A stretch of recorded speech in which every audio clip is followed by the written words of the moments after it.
কিছুদিন আগেই সালমান খানকে নিয়ে বিস্ফোরক মন্তব্য করেছিলেন অভিনব কাশ্যপ, যা নিয়ে সোশ্যাল মিডিয়াতে চর্চার অন্ত ছিল না। এবার আমির খানের বিরুদ্ধে বিস্ফোরক অভিযোগ আনলেন এই দাবাং নির্মাতা। সাম্প্রতিক এক সাক্ষাৎকারে তিনি তুলে ধরেন আমির খানের সঙ্গে তার বিজ্ঞাপন চিত্রে কাজের অভিজ্ঞতা।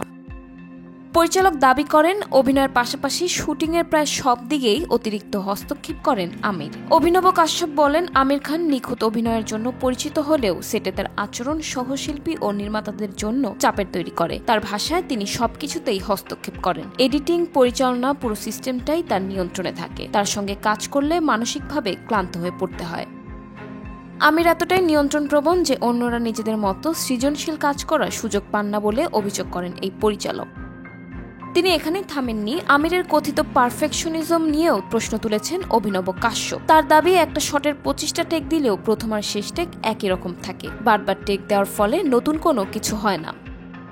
কাশ্যপ অবাক হয়েছেন যে রাজকুমার হিরানি ও রাকেশ ওমপ্রকাশ মেহরার মতো সফল নির্মাতারা এখনও নিয়মিত আমির খানের সঙ্গে কাজ করেন। তারা এত বড় নির্মাতা, তাহলে কেন বারবার আমির খানের বাড়িতে বৈঠক হয়? তার মধ্যে এমন কি আছে, বলেন তিনি।